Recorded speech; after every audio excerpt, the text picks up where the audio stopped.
I read the after books and I want to talk about the bet. The details of the bet in the book are far worse than they are in the movie. So in the movie, Hardin bets his friends that he can get Tessa to fall in love with him and then he can turn it off just like that. In the book, after Hardin and his friends find out that Tessa's a virgin at a party, they decide to form a bet to see whether Hardin or their friend Zed can take her virginity first. Their entire friend group, including Tessa's roommate Steph, is in on the bet, and people even bet money on it, and I think the pot gets up to like $800. Hardin plays it cool, but he very quickly finds himself becoming obsessed with Tessa. So he can't stop thinking about her. He can't stop wondering what she's doing. He can't stop thinking of ways to run into her. He even purposefully starts arguments with her just so that he can have an interaction with her. Hardin actually tries to hook up with Molly after he catches himself like thinking about Tessa too much and he can't figure out why. But while he's with her, he calls her Tessa and then stops midway and leaves. Hardin constantly uses the bet as an excuse to see Tessa and spend time alone with her, and he really just wants to be around her because she's very calming to him and he can't like stop thinking about her, but he tries to make it seem to everybody else like, well, I'm just trying to win this bet. And actually, after Tessa finds out about the bet, Zed tells her that like their whole friend group thought that Hardin was just like weirdly obsessed with winning in this bet because it's all he talked about. He would just talk about Tessa in the bet all the time, and he would constantly ask to like, lower the wages. He'd say he needed more time. He'd want to change the terms. He was just constantly talking about it, and Zed realizes like maybe it was because he actually had feelings for her. But at the time, they just thought he was obsessed with winning. So you find out a lot of behind-the-scenes information on the bet from Hardin's perspective in the 5th book of the series called Before, and I apologize for the brightness.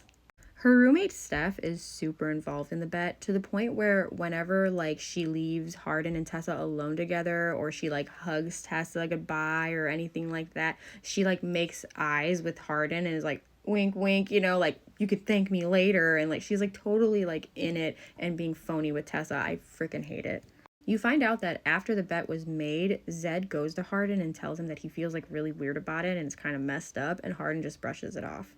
But hang on a second, more on Zed in another video because he's a major douche. So similar to the movie, the first place Hardin takes Tessa when they start hanging out is this stream and they go swimming. More happens in the book, but afterward is when they go out to eat and Tessa tells Hardin, like, I'm going to tell Noah about us. I'm going to break up with Noah. And Hardin's like, please don't do that on my account. I don't date. Blows her off. He drops Tessa off at her dorm and she's like really upset. And when he leaves her, he ends up crying. You find this out in Before also. He ends up crying and having to pull over because he can't focus or like see or think straight. And he feels like he can't breathe and he needs air.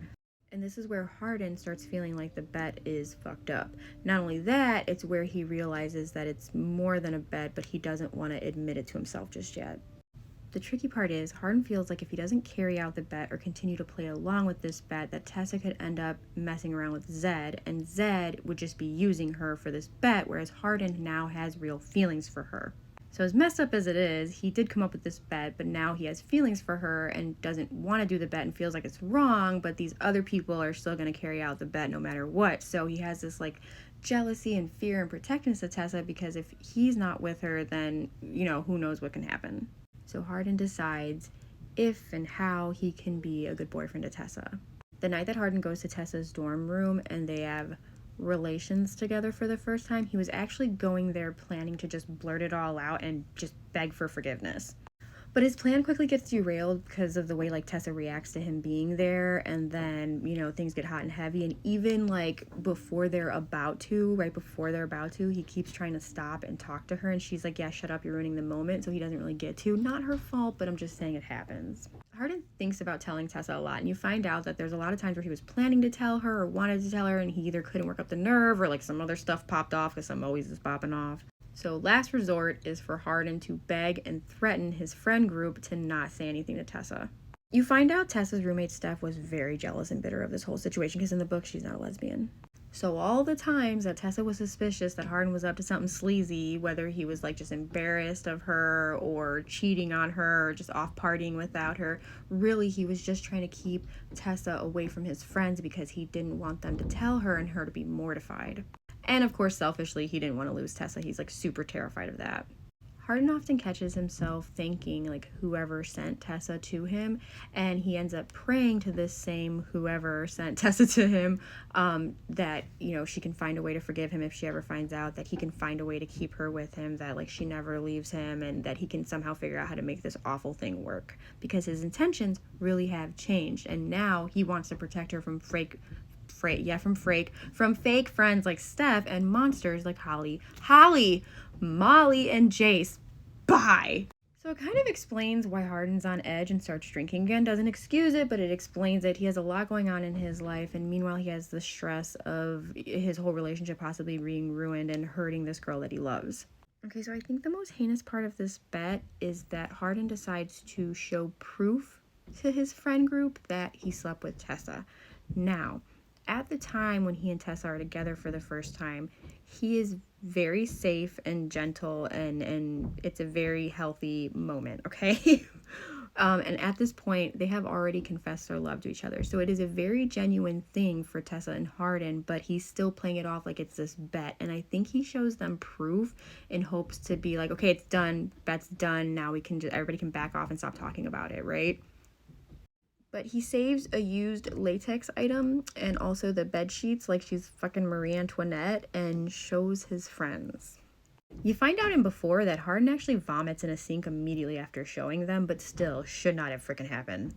So again, in the book, by the time Tessa finds out about this bet, they've already like spilled their guts to each other. They've experienced lots of firsts for each other together, and they live together. They've spent tons of time with Hardin's family. She's become ridiculously close to them. They've already told each other that they love each other and all this, but in the movie, she like, I think he only has like written "I love you" on her back in the bathtub. Like I don't even think they've done all that. So it's like so much more intense when she finds out about the bet. They're in deep, okay? Not only that, but there's way more to Tessa's relationship with her mom in the books, and she completely drops her mom for Hardin. Similar to the movie, Tessa decides she's going to show up at this like bar / diner that Hardin and his friends are at. All the friends are there, and in the movie, you know, Molly shows her a video of Hardin saying that he can make her fall in love with him, blah, blah, blah, and then she's like stunned, and Hardin just kind of like stands there and is like, and then follows her out, and all, it's way more dramatic and drawn out in the book. So in the book, they all kind of taunt and tease Hardin and Tessa and like keep egging him on to tell her. Hardin is pleading with Tessa to tell her in private, so not to like embarrass her in public, but she insists that he tell her right there in front of everybody so that he can't lie. So Hardin lays everything out. He admits to everything. It takes some nudging from his friends. Molly chimes in quite a bit, but he admits everything. He tries to remind Tessa that he loves her, that this was all before he knew her, that he's loved her the entire time, like everything was genuine, it wasn't all about the bet, but of course she is like, this has rocked her world, right? You find out, and after we collided, that their shitty friend Jace actually like pushed Molly to set this whole thing up so that Tessa would find out this way, and then his plan was to go after Tessa when she was all upset and distraught and try to get in her pants. And just side note, Hardin beats the shit out of Jace once he finds that out. Thankfully, that doesn't happen, and I swear to God, there could not have been like a crappier group of people for Tessa to get involved in. I feel so bad for her. Okay, so in the movie, Tessa kind of is in shock and then briefly tells everybody off, and then Hardin looks like he might cry, and then he runs after her, and she leaves him in the parking lot. Well, in the book, Hardin like begs, pleads, he's throwing everything out there. He's like, he doesn't care that he's in public. He's just begging, pleading Tessa to stay with him, give him a chance, listen to what he has to say. Tessa blows the fuck up and reminds him of all the stuff that they've gone through together, all the stuff she's given up for him, all the stuff that she's lost, how he's ruined everything. Like, they get much bigger reactions from them when this happens. And in the middle of this outburst, frickin' Zed shows up, and Tessa knows that he's a part of the bet. Obviously, he was involved, but he insists on taking her wherever it is she needs to go because she's in no condition to drive. One, because of her emotional state, but two, there's a snowstorm, so he's like, you can't drive in this. So, seeing that it'll hurt Hardin, she decides to take off with Zed. But don't worry, he takes her to Landon's house. And after ends with Tessa demanding that Zed tell her all of the details of the bet. I do want to add that Zed tells Tessa that Hardin told their friend group all of the experiences that he had with Tessa every step of the way, but you find out from Hardin that he lied about everything. So the actual things that went on between Hardin and Tessa stayed between Hardin and Tessa, and he just made things up to save face. I don't know, but let me know what you thought about that, because I thought it was fucked up.